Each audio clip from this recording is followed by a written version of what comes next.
இன்றைய காலை வேளையில் அற்புதமான ஒரு முத்திரைகளை அளித்து சிறப்பிக்க ஜெய் கணேஷ் ஐயா அவர்களை அழைக்கின்றோம். வணக்கம் ஐயா, மிக்க நன்றி. குருவே நம, தந்தையே நம. இன்னைக்கு பார்க்கக்கூடிய முத்திரை என்ன அப்படின்னா, நம்முடைய கை விரல்கள்ல கொஞ்சம் கஷ்டமா தான் இருக்கும். இதனால வீடியோ பார்த்துங்க. கை விரல்னா நடுவரலையும் மோதிரவரலையும் மேலே வச்சிடணும். நடுவரலையும் மோதிரவரலையும் மேலே வச்சிடணும். பின்னாடி மோதிரவரலை கொண்டு போயிட்டு ஆள்காட்டு வழி பிடிச்சிடணும். இப்போ ஈஸியாக இருக்கும். சுண்டு வரலையும் நடுவு வச்சிடுறீங்க. அதுக்கப்புறமா மோதிரம் பின்னாடி கொண்டு போயிடுறீங்க. இந்த ஆள்காட்டி வரலையும் கொண்டு போய் இந்த 2 மோதிர வரலையும் பிடிச்சிக்கிறீங்க.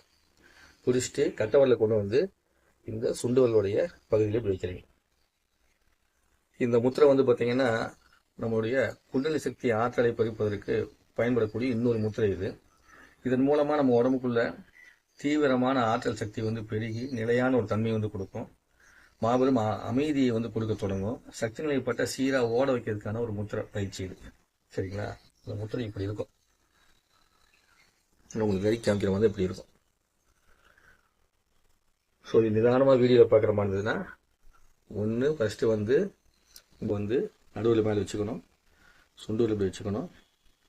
இந்த மோதிரவரில் இப்படி வச்சு கோர்த்து இப்படி பிடிச்சி இப்படி வைக்கணும். சரிங்களா? இந்த முத்திரையை செய்யறது கஷ்டம். ஆனால் இது செய்யும் போது என்ன ஆகும்னா, நம்மளுடைய குண்டல சக்தி ஆற்றலை பெருக்குவதற்கு மேலே கொண்டு வருவதற்கு நம்ம எந்த முயற்சியும் பண்ண வேண்டியதில்லை. இந்த முத்திரையை செய்வதன் மூலமாகவே தானாகவே மேலே வருவதற்கான வாய்ப்பு கிடைக்கும். அந்த குண்டலின் சக்தி ஆற்றல் தான் நம்மளுடைய 7 சக்கரத்தினுடைய இயக்கத்திற்கும் சீராக இயங்குவதற்கான வாய்ப்பு கொடுக்கக்கூடிய ஆற்றல். அதனாலதான் ஒரு சில முத்திரைகள் கஷ்டமா இருக்கும். ஒரு சில ஆசனங்கள் கஷ்டமா இருக்க மாதிரி முத்திரை கஷ்டமா இருக்கும். இந்த ஒரு சில முத்திரைகள் உங்களால் செய்ய முடியல, நீங்க என்ன பண்ணுங்க, அதை கற்பனையாக செஞ்சு பாருங்க.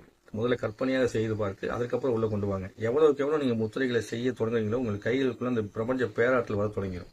அந்த பிரபஞ்ச பேராற்றல் வந்துச்சுன்னா மட்டும்தான் இப்ப நான் சொல்றதுலாம் டக்கு நான் செய்யறேன் அப்படின்னா தொடர்ந்து இந்த முத்திரை கூட இருக்கிறேன். அப்படி இருக்கும்போது எனக்குள்ள டப்புன்னு வந்துடும் வேகமா. அதே மாதிரி உங்களுக்குள்ளேயும் வரும். எல்லா ஆற்றலையும் இறைவன் எல்லோரும் கொடுத்துருக்குது. நாம பயிற்சி செய்ய தான் அது வரும். அதனால தொடர் பயிற்சி தான் ரொம்ப முக்கியமான விஷயம். அதை மறந்துடாதீங்க. ஸோ இந்த முத்திரையை செய்து நலம் வளம் பெற்றுன்னு கேட்டுக்கிறேன். நன்றி, வணக்கம். குருவே நம, தந்தையே நம. இந்த வாய்ப்பு அளித்த அனைவருக்கும் நன்றி. உணவாளர்களுக்கும் ரோட்டரி சங்கத்திற்கும் கற்றுக்கொண்ட அனைத்து நண்பர்களுக்கும் கற்றுக் கொடுத்த ஆசான்களுக்கும் நன்றி. தொடர்ந்து பயிற்சி செய்யுங்க. அதுதான் ரொம்ப ரொம்ப முக்கியமானது. ஏதாவது ஒரு முத்திரை எடுத்து ஒரு 48 நாள் கண்டிப்பா பயிற்சி செஞ்சுட்டு வாங்க. அந்த முத்திரை உங்களுக்கு என்ன பலன் கொடுக்குதுன்னு பாருங்க. அந்த பலன் நீங்கள் உணர்ந்தால் மட்டும்தான் அடுத்த நிலைக்கு போக முடியும். அதை மக்கள்கிட்ட வெளிப்படுத்துங்க. இங்க மக்கள் பாத்தீங்கன்னா சாட்சி எதிர்பார்த்து காத்திருக்கிறாங்க. அதனால மக்களுக்கு வெளிப்படுத்துங்க. சரிங்களா? நன்றி, வணக்கம். நன்றிங்க. நன்றிங்க ஐயா. சிறப்பான ஒரு முத்திரைகளை சிறப்பித்து உங்கள்கிட்ட ஜெய் கணேஷ் ஐயா அவர்களுக்கு அனைவரின் சார்பாக நன்றிகளையும் வாழ்த்துக்களையும் தெரிவித்துக் கொள்கிறோம். நன்றிங்க ஐயா. நன்றிங்க.